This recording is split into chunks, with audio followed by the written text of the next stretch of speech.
¿Sabes qué se siente abrir el ataúd de tu esposo y descubrir que dentro no había un cuerpo, sino documentos que comprueban que te robó $2 millones y fingió su propia muerte? Mi nombre es Valentina Herrera, y esa pesadilla me pasó a mí. Hoy, desde mi oficina de cristal en el edificio más alto de la ciudad, dirigiendo un imperio de $30 millones, te voy a contar cómo el hombre que juré amar hasta que la muerte nos separara me dejó con 3 hijos pequeños, deudas millonarias, y la verdad más devastadora que una mujer puede descubrir, que durante 10 años de matrimonio viví con un fantasma. Esta es una de las historias más impactantes que he vivido. No es solo sobre traición o supervivencia. Es sobre cómo una mujer puede literalmente resucitar de su propia muerte social y económica para convertirse en algo más poderoso de lo que sus enemigos jamás imaginaron. Es sobre secretos tan profundos que cambian la química de tu sangre para siempre. Y es sobre una venganza tan perfecta, tan devastadoramente hermosa, que incluso yo me sorprendo de lo que fui capaz de crear. Mi esposo Ricardo Mendoza murió un martes. O al menos eso creía yo cuando recibí la llamada del hospital, diciéndome que había tenido un accidente automovilístico fatal. Llegué corriendo, con mis 3 hijos llorando en el asiento trasero del auto, preparándome para la peor noticia de mi vida. Pero cuando llegué al hospital, cuando vi ese cuerpo destrozado en la camilla, cuando firmé todos los papeles de defunción, algo dentro de mí sabía que algo no cuadraba. Ricardo tenía una cicatriz en el hombro izquierdo de una operación de la infancia. El cuerpo en esa camilla no la tenía. Durante el funeral, mientras yo lloraba sobre ese ataúd cerrado con mis hijos abrazados a mi falda negra, mientras escuchaba las condolencias de familiares y amigos, una voz en mi cabeza me gritaba que todo era una mentira. Pero el dolor era tan grande, el shock tan profundo, que no podía procesar esa intuición. Fue una semana después del entierro cuando comenzó mi verdadero infierno. Llegaron los acreedores, uno tras otro, con documentos legales, con demandas, con facturas que yo jamás había visto. Ricardo había pedido préstamos millonarios, usando nuestra casa como garantía. Había falsificado mi firma en documentos bancarios. Había creado empresas fantasma a mi nombre que debían fortunas a inversionistas privados. Señora Herrera, me dijo el abogado del banco, su esposo debe $2.300.000. Como usted firmó como avalista, ahora la deuda es suya. Yo le mostré mi firma en los documentos que él me enseñaba, y no era mi firma, era muy parecida, pero no era mía. Esto es falsificación, le grité. Yo jamás firmé esto. Eso tendrá que probarlo en corte. Me respondió con esa frialdad que solo los abogados corporativos pueden mostrar. Mientras tanto, el proceso de embargo de su casa comenzará la próxima semana. En 10 días pasé de ser la viuda respetada de un arquitecto próspero a ser la mujer más odiada del barrio. Los acreedores llegaban a mi casa a todas horas. Los vecinos me miraban como si fuera una criminal. Mis hijos preguntaban por qué hombres extraños venían a gritarme y por qué yo lloraba todas las noches. Pero lo peor llegó cuando decidí investigar por mi cuenta qué había pasado realmente con Ricardo. Contraté a un detective privado con los pocos ahorros que me quedaban. Necesito que verifiques si el cuerpo que enterramos era realmente mi esposo, le dije. Me miró como si estuviera loca, pero aceptó el trabajo. 3 semanas después, el detective llegó a mi casa con una carpeta llena de fotografías que cambiarían mi vida para siempre. Señora Herrera, me dijo con voz temblorosa, su esposo está vivo y está viviendo en Costa Rica con una mujer y 2 hijos que aparentemente tuvo con ella durante los últimos 5 años de su matrimonio. Las fotografías eran irrefutables. Ricardo en una playa, bronceado, sonriente, abrazando a una mujer rubia mientras 2 niños pequeños jugaban en la arena. Ricardo cenando en restaurantes caros. Ricardo subiendo a un yate de lujo. Ricardo viviendo la vida perfecta con el dinero que había robado de nuestra familia. Pero eso no era todo. El detective había descubierto que Ricardo llevaba 2 años planeando su muerte falsa. Había pagado a alguien para que ocupara su lugar en el accidente.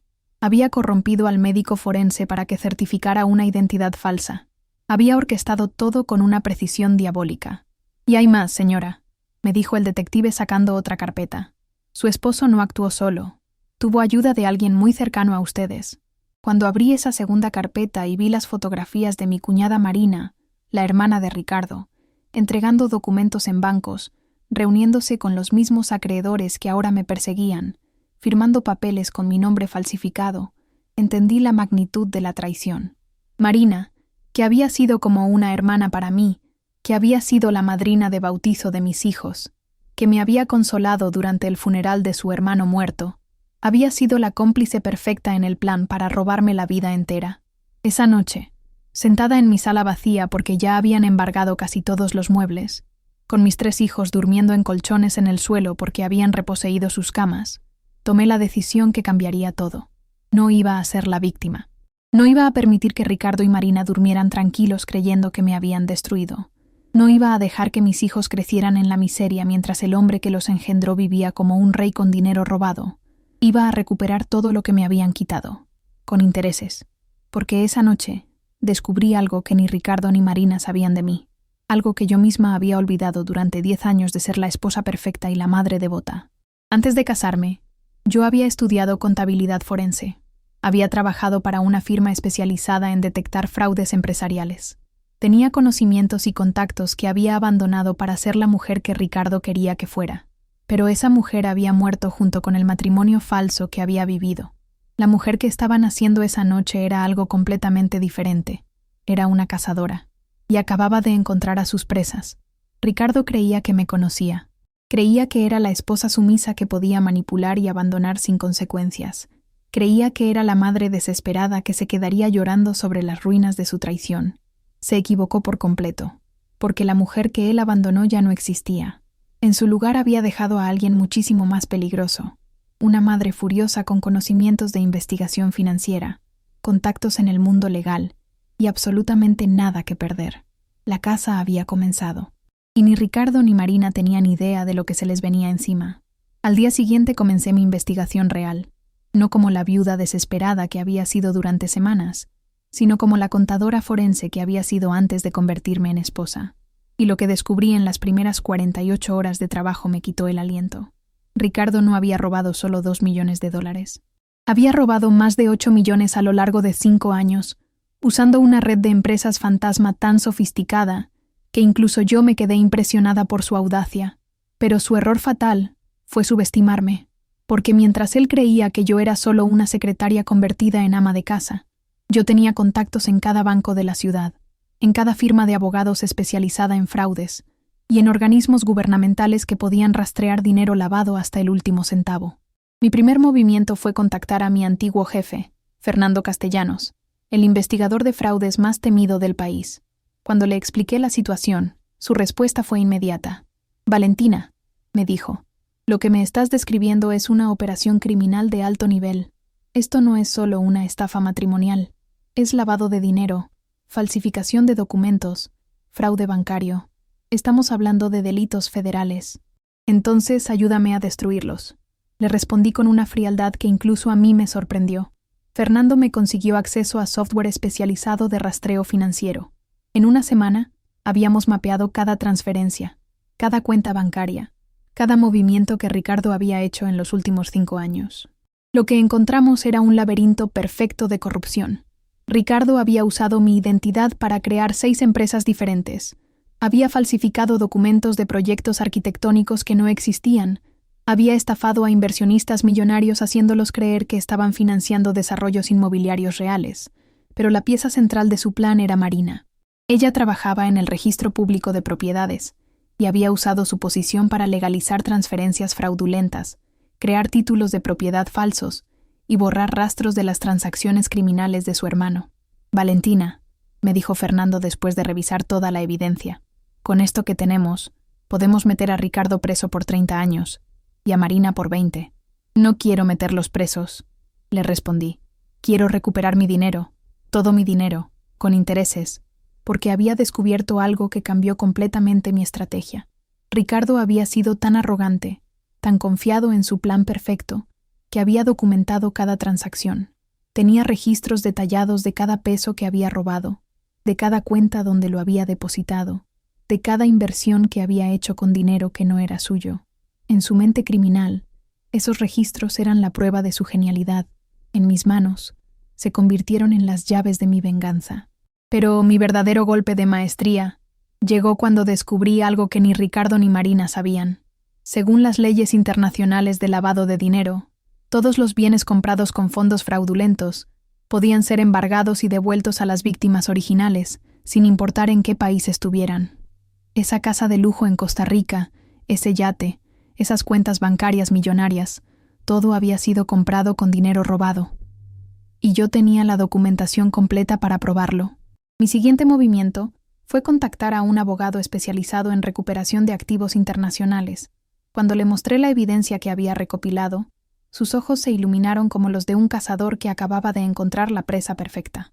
«Señora Herrera», me dijo, «lo que usted tiene aquí es el caso de fraude más documentado que he visto en 20 años de carrera. Podemos recuperar no solo lo que le robaron, sino también los intereses y las ganancias que ellos generaron con su dinero».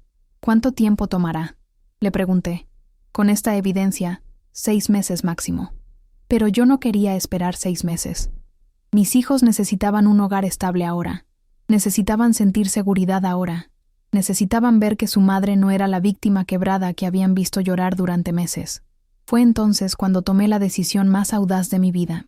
Con los documentos que probaban el fraude de Ricardo, fui directamente a los bancos que nos habían prestado el dinero, pero no fui como la deudora suplicante que habían conocido. Fui como la víctima de un fraude internacional con evidencia sólida que podía involucrar a esos mismos bancos en un escándalo legal millonario. «Caballeros», les dije a los directores del banco más grande, «ustedes prestaron dinero basándose en documentos falsificados. Ustedes no verificaron las firmas que claramente eran fraudulentas. Ustedes son tan víctimas de Ricardo Mendoza como yo, pero también son responsables de negligencia en sus procedimientos de verificación». La reunión cambió de tono inmediatamente. De ser la deudora perseguida, me convertí en la víctima que podía demandarlos por millones si no colaboraban conmigo. «¿Qué propone usted?», me preguntó el director general. «Suspendan todos los procedimientos de embargo contra mí. Congelen todas las cuentas asociadas con Ricardo Mendoza en todos los países. Y denle a mi abogado acceso completo a sus sistemas para rastrear cada peso que mi esposo movió usando sus servicios bancarios. A cambio, yo no los demandaría por negligencia. Sería una aliada en su propia investigación interna para evitar futuros fraudes». Aceptaron inmediatamente. En 2 semanas, mis abogados habían localizado y congelado 17 cuentas bancarias en 4 países diferentes. Ricardo se despertó un día y descubrió que no podía acceder a un solo peso de todo el dinero que había robado. Pero eso era solo el comienzo, porque mientras Ricardo entraba en pánico en Costa Rica, tratando desesperadamente de entender qué había pasado con su dinero, yo estaba ejecutando la segunda fase de mi plan. Con la ayuda de Fernando, había contactado a Interpol. Ricardo Mendoza ya no era solo un estafador local. Era un fugitivo internacional, acusado de lavado de dinero, fraude bancario y falsificación de documentos oficiales. Su paraíso tropical se convirtió en su prisión. No podía salir de Costa Rica sin ser arrestado. No podía acceder a su dinero. No podía contactar a Marina sin arriesgar que interceptaran sus comunicaciones. Estaba completamente aislado, sin recursos, y por primera vez desde que había planeado su muerte falsa, tenía miedo. Pero mi venganza apenas comenzaba. Porque mientras Ricardo vivía como fugitivo, yo había comenzado a reconstruir mi vida de una forma que él jamás hubiera imaginado. Con la asesoría de Fernando, decidí crear mi propia empresa de investigación de fraudes. Usé mi experiencia personal como mi credencial más poderosa. La mujer que descubrió y desmanteló una red internacional de lavado de dinero dirigida por su propio esposo. Los clientes comenzaron a llegar como avalancha. Empresas que habían sido estafadas, familias que sospechaban fraudes, bancos que necesitaban investigaciones internas. Mi historia se había vuelto legendaria en el mundo financiero y todos querían contratar a la mujer que había cazado al cazador perfecto. En 6 meses, mi empresa, Investigaciones Herrera, manejaba un presupuesto de $5 millones anuales. En 1 año, había abierto oficinas en 3 ciudades. En 2 años, era la firma de investigación de fraudes más exitosa del país. Pero lo más satisfactorio llegó cuando finalmente recuperé todo el dinero que Ricardo había robado. $8 millones, más 3 millones adicionales en intereses y ganancias que él había generado con mi dinero, fueron transferidos de vuelta a mis cuentas. La casa de lujo, el yate, los autos, todo fue embargado y vendido para compensar a las otras víctimas de sus estafas. Ricardo perdió todo en un día. Y se enteró de que había sido yo quien orquestó su caída cuando los agentes de Interpol le entregaron la orden de arresto que llevaba mi firma como denunciante principal. Pero la cereza del pastel llegó cuando Marina fue arrestada en su propia oficina del registro público, delante de todos sus compañeros de trabajo. Cuando los agentes le pusieron las esposas, ella gritó mi nombre como si fuera una maldición. Esto lo hizo Valentina. Ella nos tendió una trampa, y tenía razón. Les había tendido la trampa perfecta, una trampa tan elegante, tan legalmente impecable, que incluso ellos tuvieron que admirar la precisión con la que había sido ejecutada. Hoy, 15 años después de que Ricardo fingiera su muerte para robarme la vida, soy dueña de la empresa de investigación de fraudes más exitosa del hemisferio. Mi patrimonio personal supera los 30 millones de dólares. Mis hijos se graduaron de las mejores universidades del mundo, y el mayor, Sebastián, ahora dirige la división internacional de mi empresa. Ricardo cumple una condena de 25 años en una prisión de máxima seguridad en Miami, donde fue extraditado después de ser capturado en Costa Rica. Marina salió hace 2 años después de cumplir 8 años por complicidad en fraude. Trabaja como cajera en un supermercado y vive en un departamento de una habitación. Cada año, en el aniversario de su muerte, le envío a Ricardo una fotografía de mis oficinas principales, no para torturarlo, sino para recordarle que la mujer que él creyó destruir se convirtió en algo infinitamente más poderoso de lo que él jamás fue, porque aprendí algo fundamental en esta experiencia. No hay venganza más perfecta que el éxito construido sobre las cenizas de la traición de quienes te subestimaron. Ricardo quiso matarme simbólicamente. En su lugar, me enseñó a resucitar como una fuerza imparable de justicia. Pero había algo más que Ricardo no sabía cuando planeó mi destrucción. Algo que cambiaría para siempre no solo mi vida, sino la forma en que el mundo maneja los casos de fraude matrimonial. Durante mi investigación, había descubierto que yo no era su única víctima. Ricardo había perfeccionado su técnica durante años, estafando a otras mujeres antes de conocerme. Había al menos 6 casos documentados de mujeres que habían pasado por experiencias similares, esposos que fingían accidentes, que desaparecían con fortunas familiares, que dejaban a sus esposas con deudas millonarias y niños que alimentar. Pero todas esas mujeres se habían quedado calladas, habían aceptado su destino. Habían vivido el resto de sus vidas como víctimas silenciosas de un sistema que las culpaba por no haber sabido lo que sus esposos hacían. Yo decidí que eso tenía que cambiar. Con mi nueva posición económica y la credibilidad que me había dado mi caso, comencé a buscar a esas mujeres, una por una. Las contacté, las escuché, documenté sus historias, y descubrí que detrás de cada una había una red de cómplices similar a la de Marina, familiares, empleados bancarios corruptos, abogados sin escrúpulos que facilitaban estos fraudes masivos. Señoras, les dije en la primera reunión que organicé con todas ellas, lo que nos pasó no fue mala suerte. Fue un crimen organizado, y vamos a hacer que paguen todos los involucrados. Con mi empresa como base operativa, creé un departamento especializado exclusivamente en casos de fraude matrimonial, pero no cobrábamos honorarios tradicionales. Trabajábamos por contingencia. Solo cobrábamos si recuperábamos el dinero robado, y nuestros honorarios salían de los bienes recuperados de los criminales. En 5 años, habíamos procesado más de 200 casos similares. Habíamos recuperado más de 150 millones de dólares en bienes robados. Habíamos mandado a prisión a 37 estafadores matrimoniales y a más de 100 cómplices. Pero mi verdadero legado llegó cuando decidí convertir mi experiencia en cambio legislativo. Usando mi influencia y mis recursos, comencé a cabildear para que se aprobara una ley que revolucionaría la protección de víctimas de fraude matrimonial. La Ley Valentina, como los medios la bautizaron, establecía protecciones automáticas para cónyuges víctimas de fraude, creaba un fondo gubernamental para la recuperación de bienes robados y establecía penas mucho más severas para este tipo de crímenes. Más importante aún, la ley creaba un registro nacional de estafadores matrimoniales, donde las nuevas víctimas podían verificar los antecedentes de sus parejas antes de casarse o hacer inversiones conjuntas.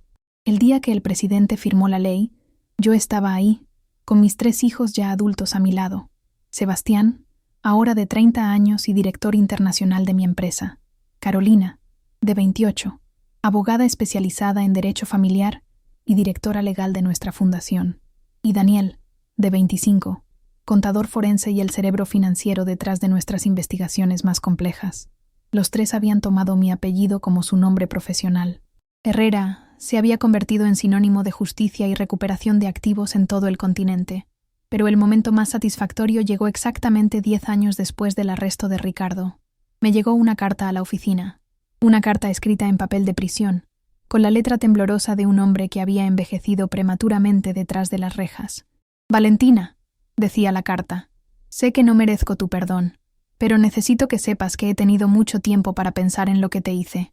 No solo te robé dinero, te robé años de felicidad, te robé la paz mental, casi te robé el futuro de nuestros hijos, pero al final, lo único que logré fue convertirte en la mujer más poderosa que conozco. Cada día, leo sobre tus éxitos en los periódicos de la prisión, y cada día me doy cuenta más de lo estúpido que fui al subestimarte. Los guardias me dicen que tu empresa ha ayudado a recuperar más de $1.000 millones para víctimas de fraude en toda Latinoamérica. Me dicen que has salvado a más de 5.000 familias de la ruina financiera. Me dicen que nuestros hijos se han convertido en las personas más admirables que podrían existir. Y todo eso existe porque yo cometí el error más grande de mi vida, no valorar a la mujer extraordinaria que tenía a mi lado. La carta continuaba por 3 páginas más, pero yo no la terminé de leer. La guardé en mi escritorio, no por nostalgia, sino como recordatorio de algo fundamental que había aprendido, que cuando alguien te subestima tan completamente, te está regalando sin saberlo la oportunidad de demostrar de qué estás realmente hecha. Hoy, 20 años después de aquella noche terrible en que descubrí que mi vida entera había sido una mentira, dirijo un imperio empresarial valuado en más de $200 millones. Mi empresa tiene oficinas en 12 países. Mi fundación ha ayudado a más de 25.000 mujeres a recuperar sus vidas después del fraude matrimonial. Pero más importante que todo eso, mis hijos crecieron viendo a su madre no como una víctima que se quejaba de lo que le habían hecho, sino como una guerrera que transformó su trauma en propósito de vida. Sebastián me dijo el año pasado algo que nunca olvidaré.